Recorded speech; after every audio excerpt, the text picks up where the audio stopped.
Welcome home to USA Global TV and Radio, a place where dreams take flight, with authentic storytelling, diverse perspectives and meaningful conversations, where global stories unite and bridges are built beyond all borders. Discover world-class education, entertainment, hope and inspiration. Together, we're building bridges worldwide. Subscribe to our channel, USA Global TV. Download our app, USA Global TV. Be our guest or join our team. Visit usaglobaltv.com. Thanks to our founder and executive producer, Dr. JACALYN KERBECK. Music score by Yeffy Tang from Cloud Road Music. Voiceover artist Mike Porter. Creative direction by Paul Garcia. USA Global TV and Radio. Your home for global connection. All rights reserved. This video and its contents are the exclusive property of USA Global TV and Radio. Unauthorized use, duplication or redistribution in any form is strictly prohibited. Good morning, good afternoon, and good evening. Welcome home to USA Global TV and Radio, where we proudly provide world-class education, entertainment, hope, and inspiration.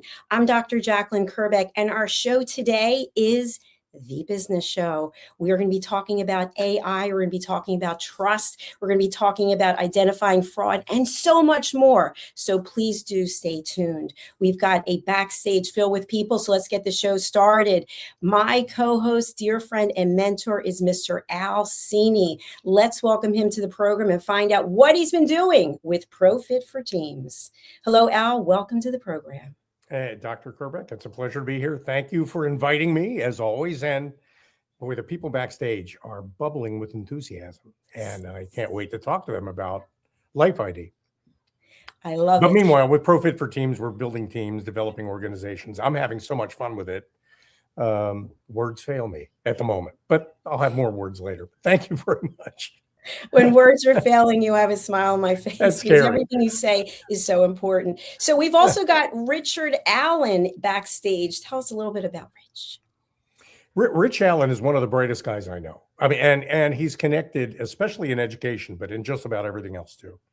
And he's always on the lookout for great ideas. And today's interviews are, I think, a really great example of that. So why don't we bring him out and get started with our guests? Fantastic. Welcome to the show, Rich. Nice to see you. Good to see you both again. It's a pleasure to be here. And I love the guests you bring on the show. And, you know, I thought who better to help supplement what you're doing is our guests today, Aaron and Jamie. They really have an amazing story to tell and an amazing product that I think will interest just about everybody, regardless of your field of expertise, regardless of your profession. You will find this interesting, and you'll think of it not as a nice thing to have, but a must thing to have. So I'm looking forward to hearing what Jamie and Aaron have to say. Great. Thank you so much. Would you mind doing the introductions, please? So we have Jamie Moses and Aaron Obu, and Jamie is the co-founder and CEO of Life ID, and Aaron is the CTO and co-founder of Life ID. Fantastic. Welcome to the program. It's a pleasure to have you here today. Pleasure to be here. Thank you, Pleasure Dr. to be KERBECK. here. Appreciate it. So I'll just throw out the first question. We have people watching from all over the world, and there's so much going on, and people are really concerned about any information that we have getting out there, and also AI. There's so many different topics, but I'd like to get into what does you do at your organization, and how can you help people who are watching? Let's start with Jamie. Again, thank you for putting this on today. We really appreciate it, and of course, Al, great to meet you as well too. And a big thank you to Rich. So I've known Rich for a long time. So when Rich started calling back and staying focused on what Aaron and I have built over the last 2 years, he became an intricate part of the team. So I really appreciate Rich introducing this to you guys today. But I'd love to get into the topic of specifically on like the show today, which is fraud, waste, and abuse, and the impact of AI and identification related to multiple factors, but specifically in healthcare. So Life ID, we focus on three things, and we do think three things very, very well. And the one is identification, which we'll get into deeper as we go along. eligibility, and of course, the third is business intelligence.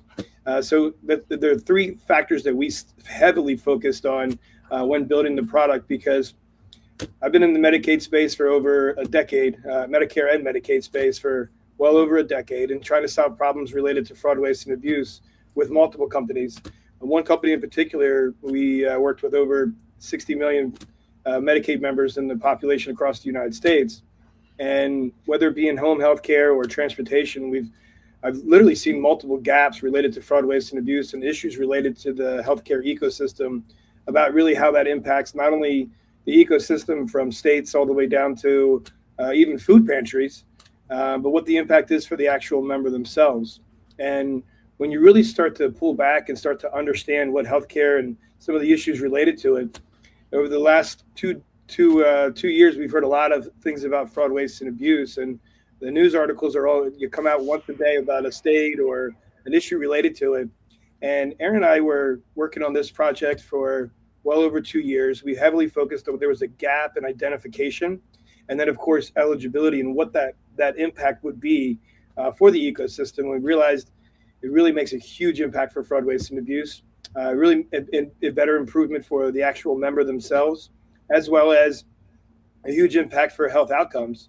And when we first set out, we were working specifically targeting some of the CMS states, right, what that means and how we can make an impact. And we realized that it touches the entire ecosystem. Again, like I said, states, hospital systems, health systems, FQHCs, which we'll get into, which are federally qualified healthcare centers, or community centers, which are really vital and important to the ecosystem of healthcare, and should get more attention for sure. But also all the way down to a food pantry or food bank, which we're familiar with, and how that impacts, again, the entire ecosystem related to healthcare, and how do we improve on that? So that's something that we laser focused on. And I'll never forget giving a call to Aaron 2 years ago. And we've been working together for a long time. So we always make the joke that co-founders always meet each other at the previous startup. And then we worked together at the previous startup and multiple companies. And one thing that I always like to introduce him as the left side of the brain. Aaron and I are right and left brain.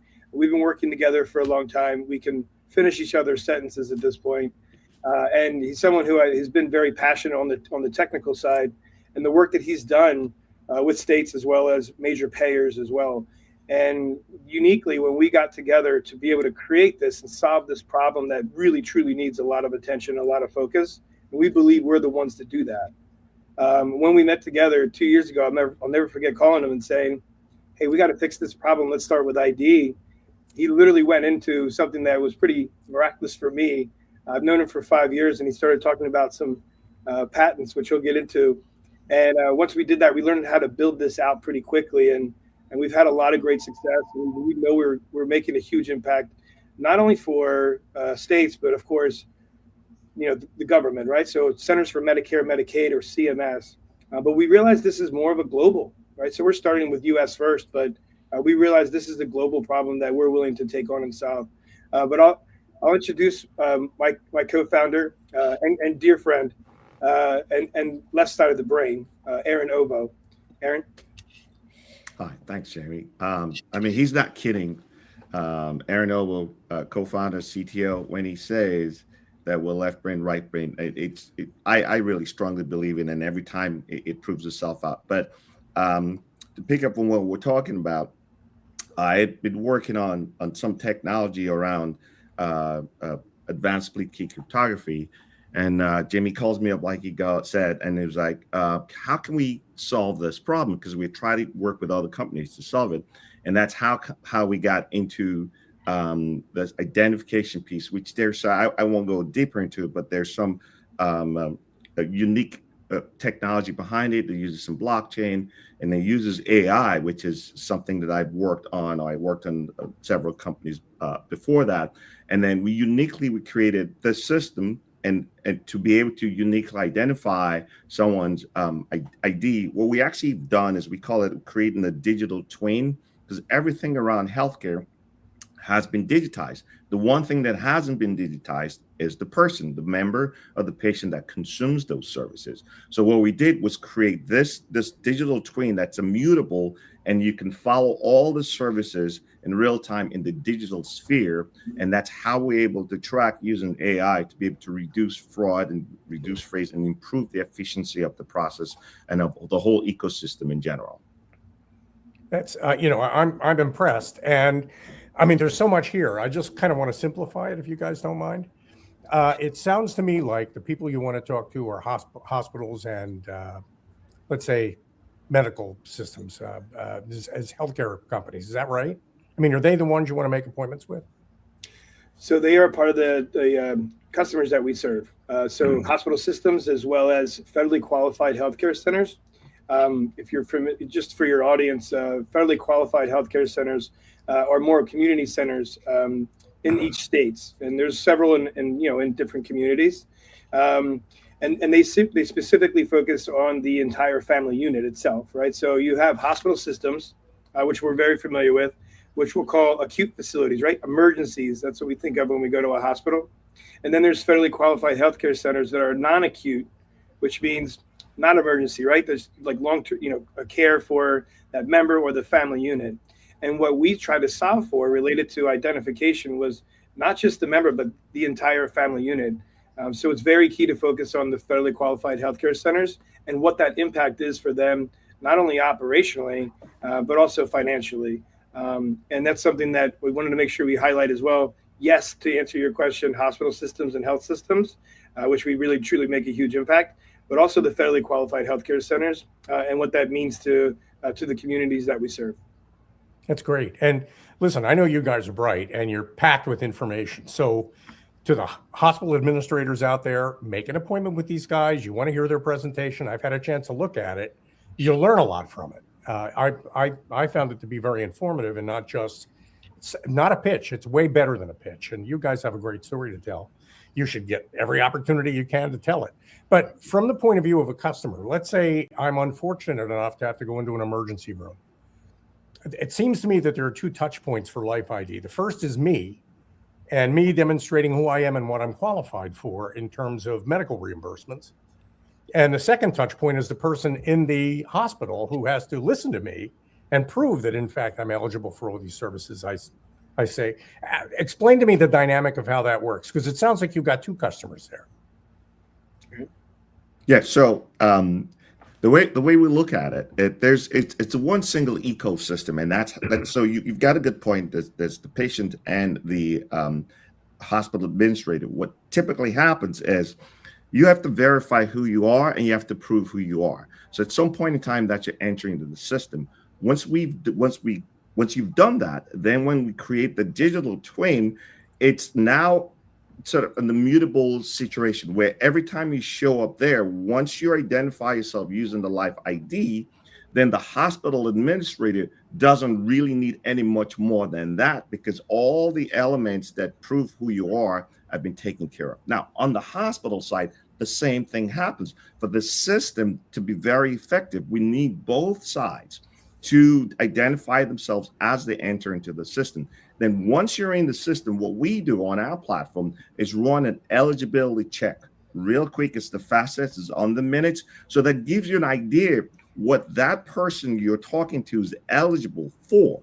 And then what we also do is speed up the process. If you have to collect paperwork, driver license proof, all of those things you can do using our app ahead of time. So once the person arrives there and truly identifies within the system, that's the person, you know a couple of things now. You know that's who they are, and you know they're there, and you also know what they're eligible for. So at the other side of it, the hospital, the FQAC now knows ahead of time what they can bill for. Now we help facilitate the submission to the state for that eligibility process. So once you go through that, you can, at least from a doctor's perspective, now you know, yes, I can treat this person and I know that I'm going to get paid. But what that does, it reduces a lot of the I would call it fraud between the 3D profile and the digital sphere, because between that and when someone gets treated, there's a lot that happens. There's a lot of waste, fraud. So we stop that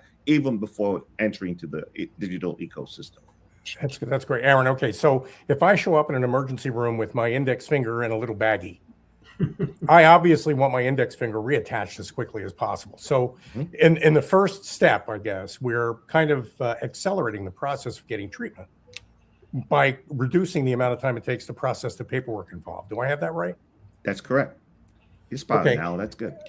Okay, and on the second end of it, the hospital doesn't want to have to shell out money that it shouldn't be shelling out money for. It should know where the money is going to come from.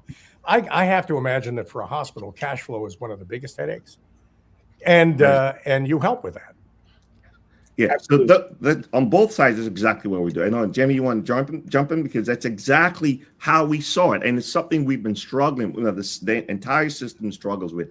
How can you have those two things? And one of the key things, and I didn't even talk about AI yet, but it's having that digital footprint that connects all this together in real time. It reduces the fraud, improves efficiency, and now you can plan quarters ahead. Because of course we can talk about the HR1 that's coming out that's going to create a little more challenges for patients. I'm not going to get into it here, but this really does help speed up the process.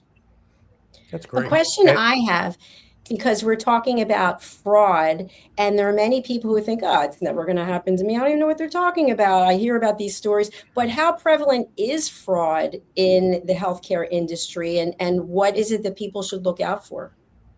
That's a very deep question, Dr. KERBECK. The reason why is when people talk about fraud, waste, and abuse, we hear it on TV all the time, right? And I think a lot of times people focus specifically on the members themselves, right? Whether it be Medicare or Medicaid, and they heavily focus on just the member themselves.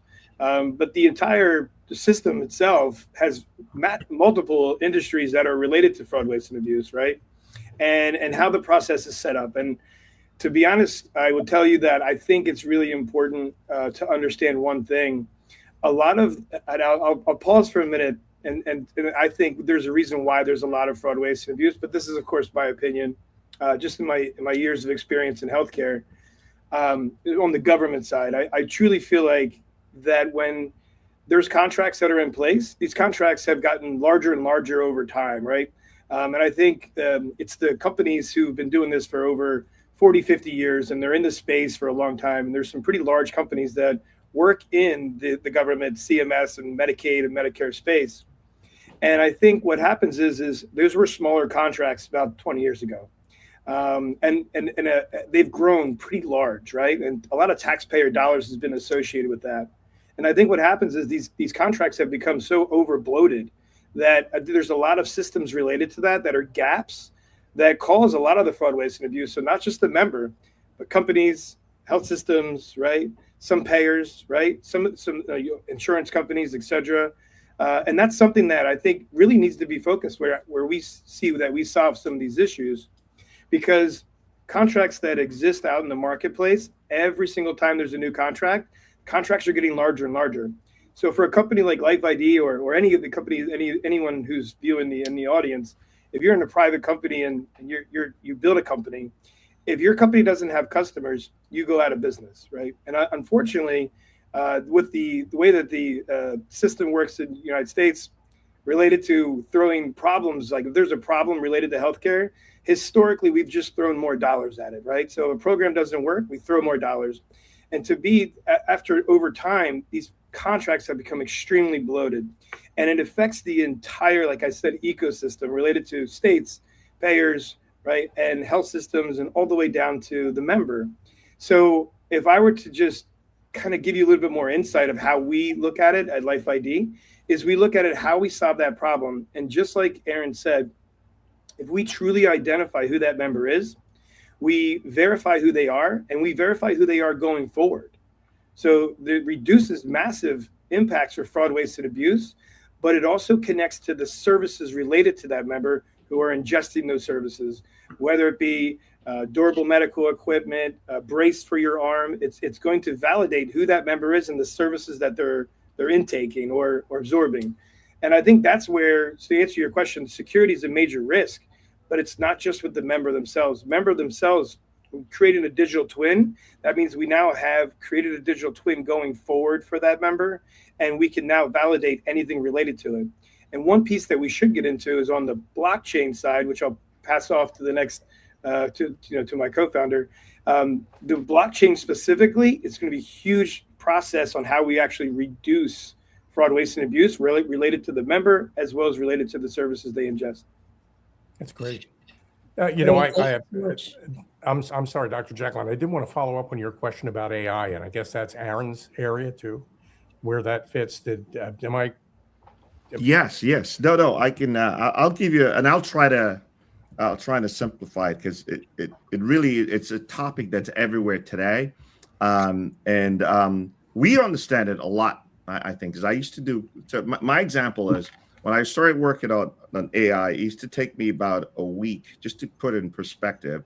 You get a bunch of hospital data, you try to run it and create some models, and it takes a week later still churning, and I get some results, and the data wasn't accurate. But fast forward to today, we've got all these companies, AI companies. I think it's huge for mankind. It's a huge leap forward. So we are taking advantage of that. And one of the ways we're doing that in identification is we're going to have children on this program using Life ID. And what do you know about Life ID is we're not taking this. I'm not going to release some of the details here, but we're doing a vector algorithm in short. So that's a mathematical algorithm of your face.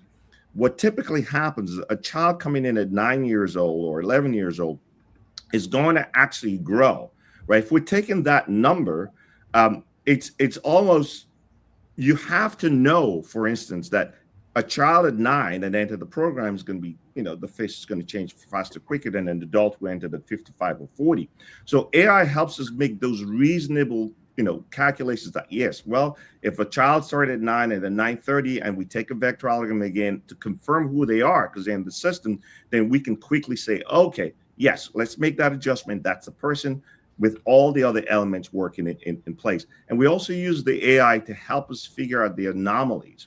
So in other words, if someone else is trying to use your identity or use some of your program, we can double check and say, all right, when was the last time we saw Al, we saw Dr. Franken? We saw them in North Jersey, we saw them in New York 3 months ago, and now they're in California. What's the reasonability that would have traveled, in 6 hours and be in California? Yeah, it's reasonable, but would they have done it and be able to get to a hospital? Those calculations are all AI driven. So all the time to reduce anomalies, we employ AI.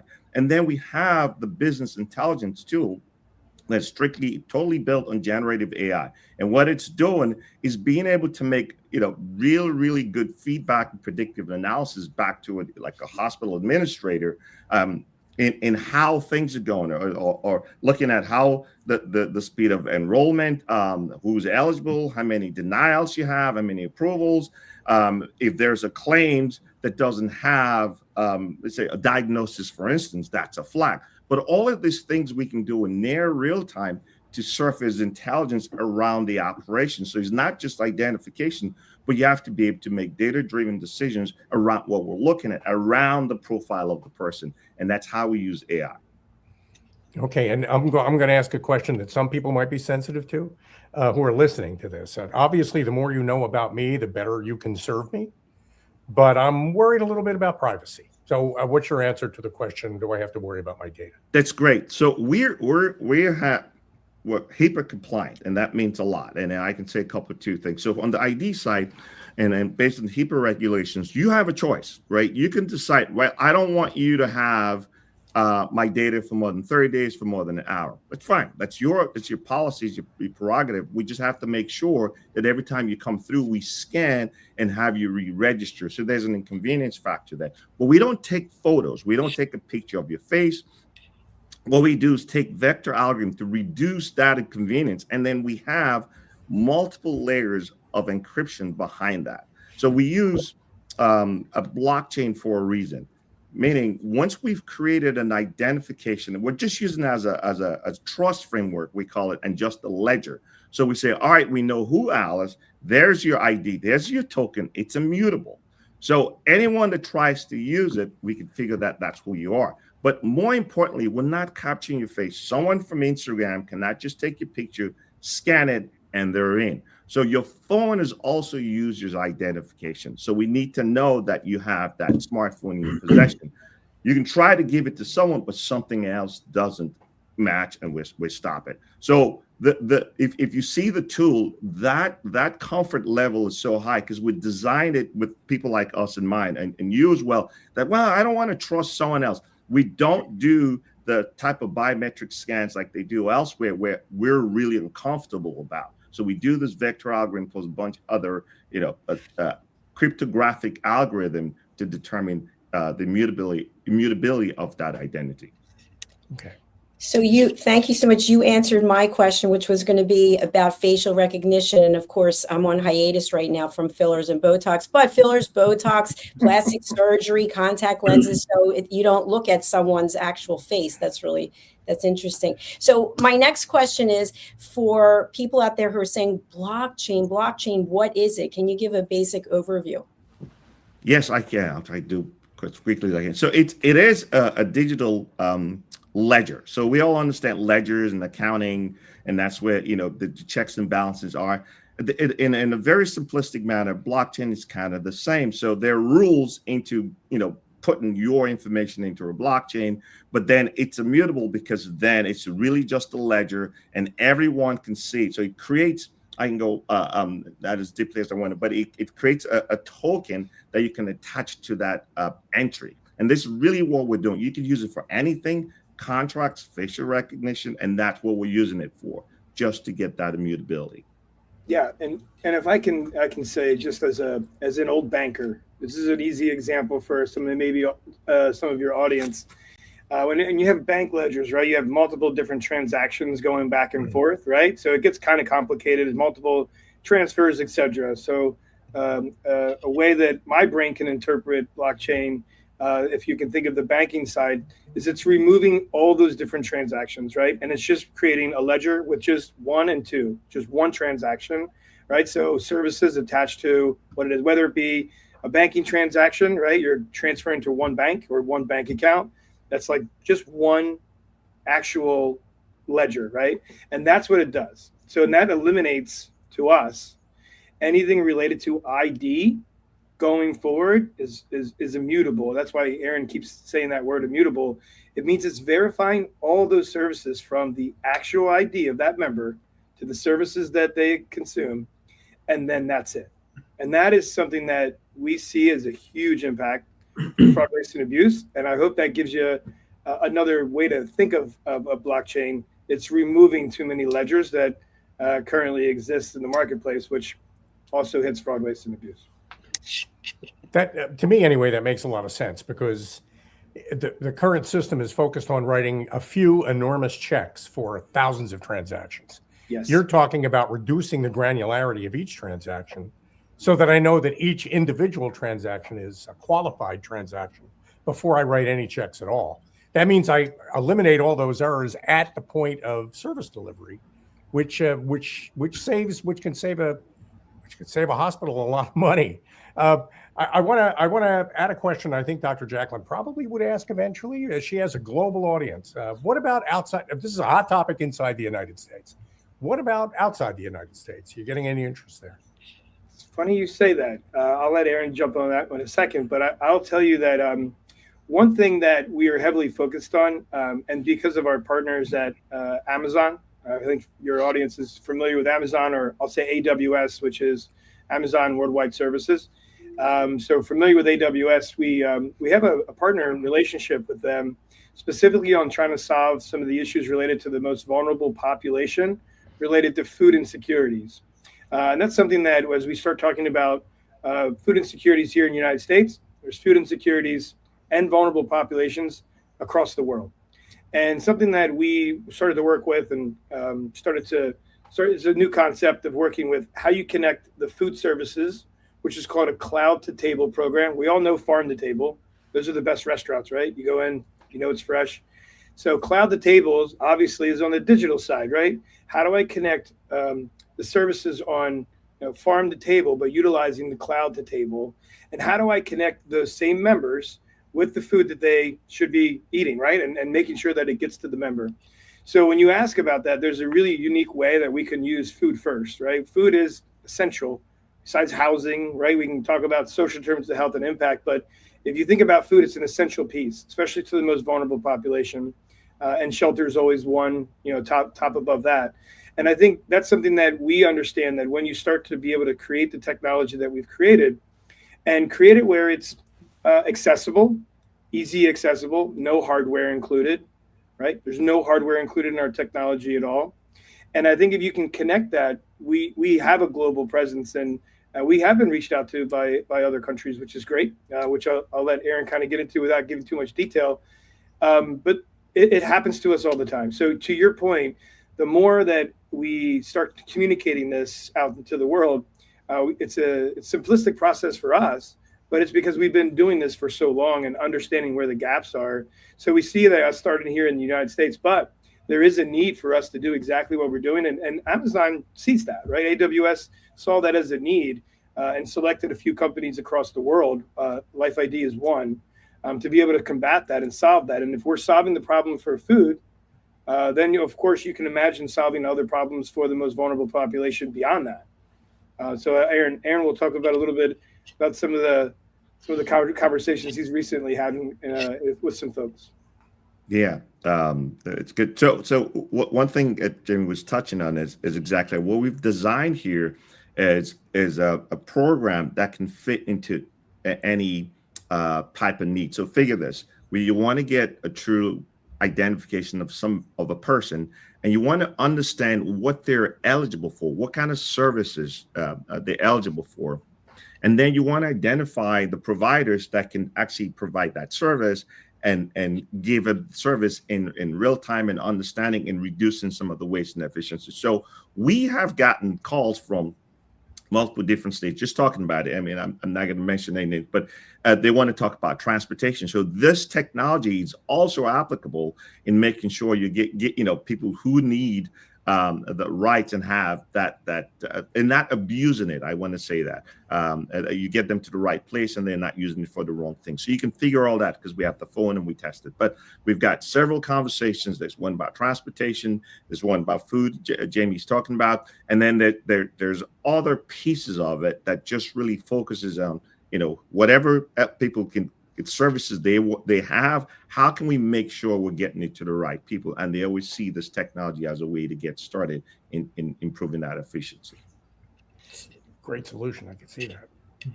Absolutely. Thank you. Rich, any questions or comments that you have for Sure. One of the things we've talked at a real high level here, but I'm a patient and I don't have insurance. Tell me the process. So I'm going to get a link and tell me the process to get signed up for Medicaid. Right. I'll take that. You want to handle, Jamie? No, let's use the left brain on this one. So when you show up, say we're seeing you for the first time, you don't have insurance. Well, two things happen. You're at the hospital. They have to see you. So that means someone's spending time and money and resources to at least attend to you. What we do real quick is right there. It takes on the seconds, on the minutes. You can register. And it makes, and we support multiple languages. The language out there, we can support it because we want to meet that patient where they are. So if once they get that and they answer the questions, we have very simple, straight questions. And this is not anything we invented ourselves, is what, for instance, a state like New Jersey would ask, but we make it so simple and in the same kind of user experience they have with the phone. Once you complete that, then we take it and you as a patient, you can run your eligibility, but it'll return that information back in your native language, with that language you understand. So now there's a certain trust that's already being established. Once you do that, you send it to the administrator, all using the phone, all using your a mobile app. They'll get it. They see you're verified. They can also run the same eligibility. Once they do that, then as administrator, they ask you for whatever proof you need. Scan it on your phone. They have it. Through our app and our backend systems, they can submit that information to the state or to the authority. But as soon as that happens, they know exactly they're going to get paid. I mean, there's presumptive eligibility, there's full Medicaid, there's Medicare, there's all of these that have different timelines. But presumptive eligibility, you're at a hospital because you need help, you need care. So you're going to be helped. And now the hospital can collect all the paperwork. Usually would take days, months, 90 days. We know in some cases, to get paperwork together. But now people are a little more trusting because they're in control. So there's that huge, big gap that we've closed with that trust. Get that submission and get treated. And if they want follow-up, now they can actually communicate. And then we know that was one of the problems we started out to try and solve, is where most states don't know where 60 to 70% of the members live because they're so transient. But they do have phones. Everyone's got. We know that 98% of Medicaid recipients have phones. They have smartphones, not just phones. So there's that 1 or 2% maybe, but mostly people do. That's how we got to the solution. Like, all right, so we know where they are. If we have a phone, now we know where you are because you're just checked in. If that helps cover that. Yeah. And Aaron, can somebody borrow my phone? I've just signed up to get my presumptive eligibility. Can I give my cell phone to Al and he can go to it? My cell phone? That's an absolute no, because we've got a blockchain element here. So when Al shows up and tries to scan, number one, his facial vector algorithm is not attached to that phone. I mean, what I'm skipping, there are other things happening on your phone that make sure that's Al. And when Al does that, it says, wait a minute, we don't recognize you. You need to prove who you are. So Al's got two choices. Give the phone back to you because he's not going to get your service. He's not going to cheat you out of your eligible services. He's going to have to register himself. And we can find out, if he's eligible to get those services. And if he's not, I mean, it's not just, saying it's not a 0-1, you're in, you're out. No, but there are other services that you may be available for, that you may be eligible for, that we can pass you down to a service provider that can help you out. And how often do I have to sign up for Medicaid? Well, that's another whole question. So it depends, right? So before it was every 12 months. With the new HR1, it could be every 6 months for verification, right? So when you start talking about a hospital system, specifically, or a health system, it's very important for revenue, right? So if you have someone who normally would have to reapply for Medicaid every 12 months, now in 2027, potentially every 6 months. And historically across the United States, depending on the state, right? Some states are more efficient than others. Could take about 120 to 180 days to get approved on something like Medicaid, right? So on the services related to Medicaid. And if you can imagine a hospital system who is, busy doing what they do best, right? That's what we want them to do, is care for the member and the patient. The one thing they have to make sure they're doing is getting paid. And if a member, it takes 120 days to get approved on Medicaid, 3 months. But if they have to reapply every 6 months, there's going to be some gaps. And a lot of the states are starting to communicate a little bit more about what that impact is for not only the states itself, but also the revenue for health systems. So that's why we really heavily focus, to Al, your point, we really try to help out hospital systems. We see us as a huge opportunity and need to help hospital systems in the new world that we're going to be living in very quickly in 2027. And what we've done is make sure we communicate what that impact is for the member, and the communication on eligibility, not only just from a health system, but all the way up to the state itself, right? And that's something that we make sure that communication is where it needs to be for speed. And that's something that we've laser focused on before the HR1 that came out. That's why we truly feel we built something that was just really needed for this time frame. And we're glad we got to build it at the right time to be able to help people. So it not only helps health systems, but it will speed up the process for the eligibility for the member themselves. That was a great question, Rich. We appreciate that. And Jamie, talk about charity care and the future of charity care, and how Life ID is going to have a greater impact now for the hospitals and the members. Yeah, so historically, hospital systems, can use more of an emergency type situation when they can't find get someone approved on eligibility. The federal government used to be able to fund what they call charity care, right? Charity care is something that a lot of states, especially in the rural states specifically, utilize that to be able to keep revenue in the hospital system. So the federal government provided the dollars related for the states, right? To be able to make an impact for some of the gaps that were associated with people not having eligibility, or the unknowns, right? People who are here illegally. And that's something that we really tried to make sure we solve for, right? So you heard Aaron talk about even children. We had to solve for multiple different layers. And when we started to realize that hospital systems were currently right now converting charity care to try to get Medicaid payments, it's a very expensive process, usually done manually. We speed up that process just using AI, right? We use the same technology. So for us, it greatly impacts the hospital system related to the topic that you just mentioned. So again, it's something that we're lucky enough to build the right thing at the right time. Aaron and I say quite a bit, but we did it before, some of the issues. So Aaron and I try to figure out if we had a crystal ball before this happened, but we haven't found it yet. Great. Thank you so much. I want to just go over to your website, and if you could kindly share with our audience about your solutions, because I know for me, I'm always looking, what is the solution? So tell us about these things we see here on the screen. Got it. So I'll take some of this. So the Life ID is the identification piece, and that's what uses the vector algorithm. It doesn't do the, I guess, invasive biometric scan.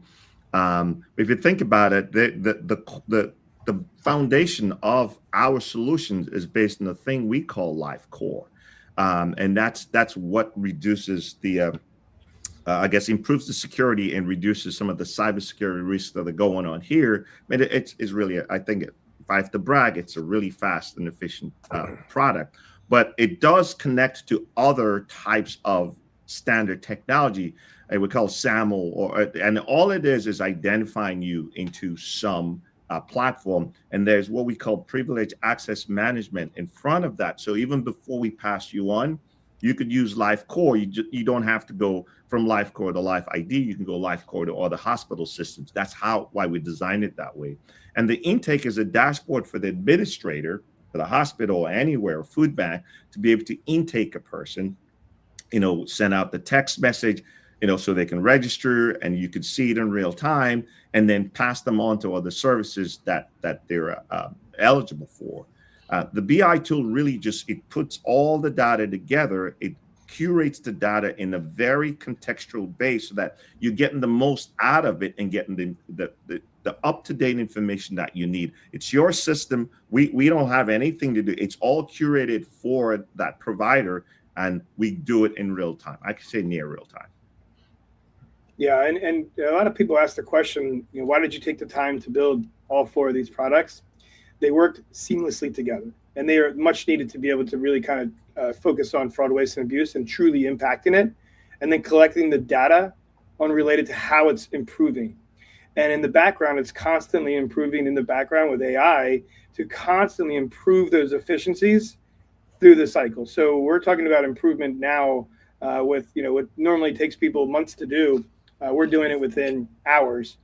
Our goal is to do it within real time, exactly what Aaron just said. So that's something that we had to build for the products to be able to make sure that they work together. And a lot of times people say, are you in the App Store? We downloaded your app, and we say, listen, for a security and compliance level, right? This is a very high level security. Going back to your question now about security of ID and Dr. KERBECK, same thing for you. That's come up a couple of times in your questions. You have to be invited to our apps, right? So we have to send it directly to you for it to operate the way we need it to. Otherwise, there's a lot of bad actors out there that could take some usually your information or our process. And that's something that we did as an additional security layer to be able to access any of our actual products. Jamie, talk about what you taught me. I didn't know this existed, but doesn't mean anything. The split key cryptography. What is that?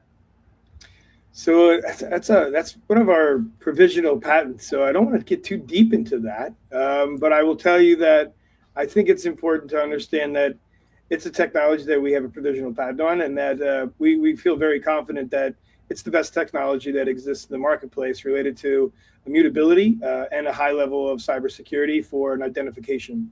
So without getting too deep into it, we have solved this issue 2 years ago, again, for the need of what it's going to do for the impact of the actual ID. And we use that as the backbone of their technology. So I'd love to be able to kind of dive into it deeper, but the moment we do that, the moment we could potentially have something impact us related to a breach, and we don't want to do that, Rich. So, but No. advanced split key cryptography is a new concept, but it's a concept that we've been able to really rebuild out and create something that doesn't exist in the market. And what's nice about Life ID is there's no hardware to buy. You don't have to buy anything. You just have to download the app, right? Well, I know we're running out of time, and Dr. JACALYN, you've got another show coming up, but I do want to make a point. You guys are changing the culture of hospital billing to one based on security, trust, and reliability from the current one, which is whatever I can get away with. And that, I think, is a major breakthrough. So hats off to you for that. Great work. Thank you. Thank you.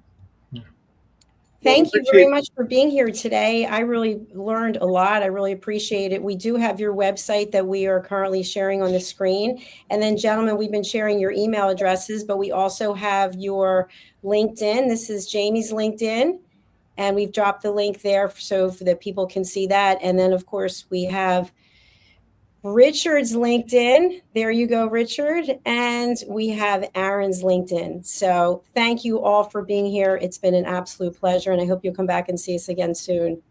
Yeah, thanks for the invite. Oh, thanks for having us. It was a pleasure. Thank you again. Bye for now. Take care. Bye.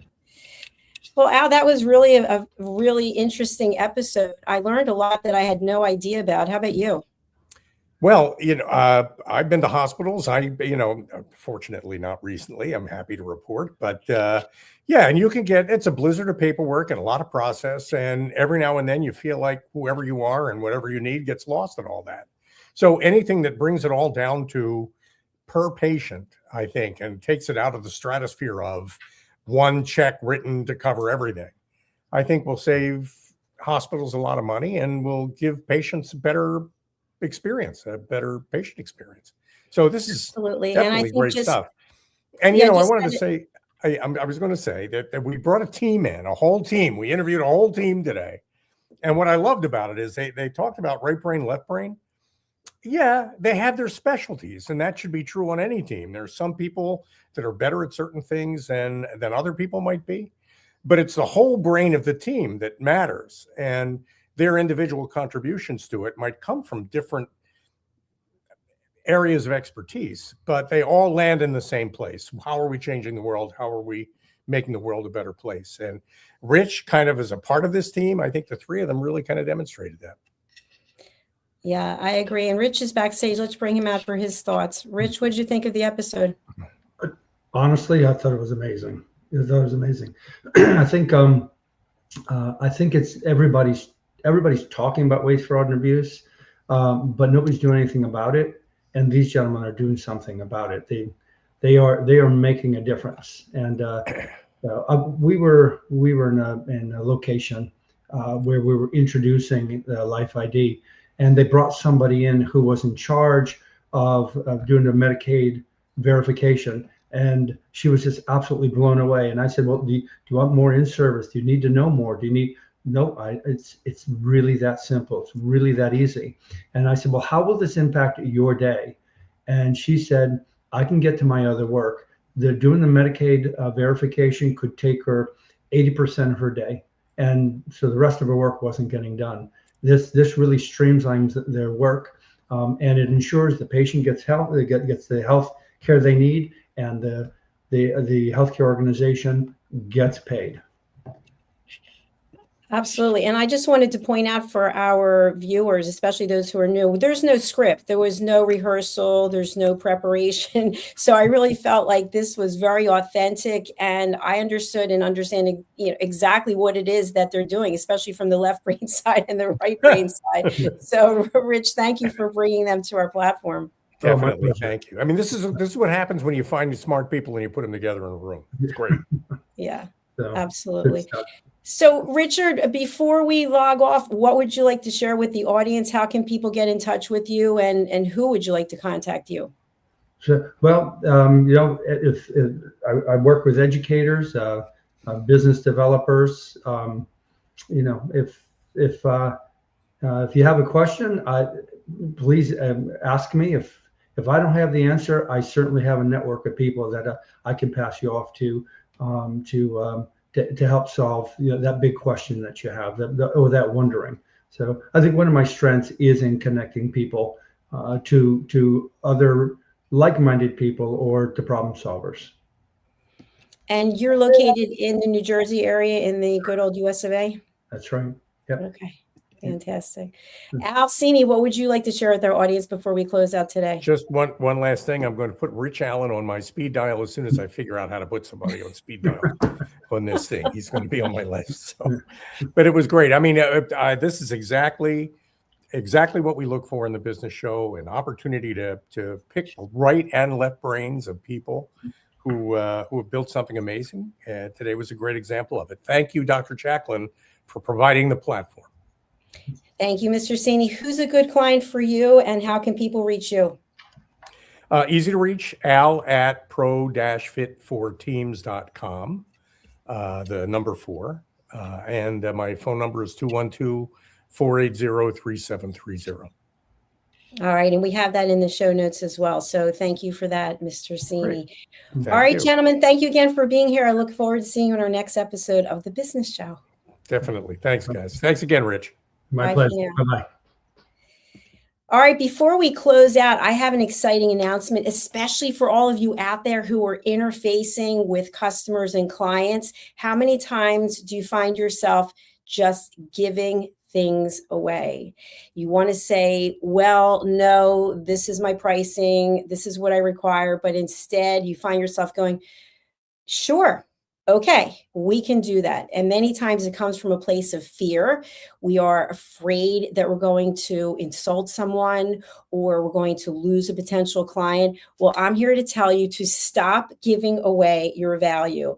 I feel the same way. I've been doing it myself for years. So I've written a book called Stop Giving Away Your Value, Boundaries, Pricing, and the Business of Respect. So why don't we take a look at this movie trailer?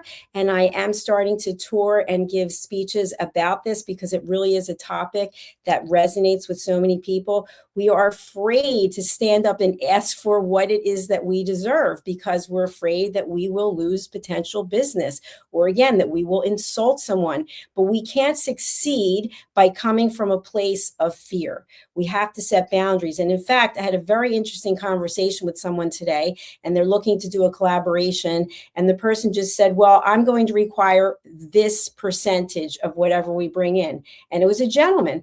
And I thought, I am so impressed. He just said, this is what I require. It's non-negotiable. Are you in or are you out? But if the situation were reverse and it was me, I'd probably be like, well, we can discuss it. It's no longer, my friends. Stop giving away your value. And thanks for watching. How much of your value have you been giving away? Saying yes when the answer should have been no? Lowering your price to secure the opportunity? Giving more while receiving less? Over time, it adds up. Until one moment brings clarity, you've been giving away your value. This is not about working harder. This is not about doing more. It's about boundaries. It's about pricing. It's about respect. From Dr. JACALYN KERBECK comes a direct and necessary message. Stop over-delivering. Stop underpricing your expertise. Stop negotiating against yourself. Because when you recognize your value, everything changes. Stop giving away your value. Boundaries, Pricing, and the Business of Respect. Available now wherever fine books are sold and on Amazon. A film by USA Global TV and Radio. Executive producer Dr. JACALYN KERBECK. Videographer and cinematic production Paul Garcia. Voiceover by Ed Wargas. Stop giving it away. Start owning it. Thank you, viewers and listeners of USA Global TV and Radio, for joining us today. We're honoured to have your time and attention as part of our global community.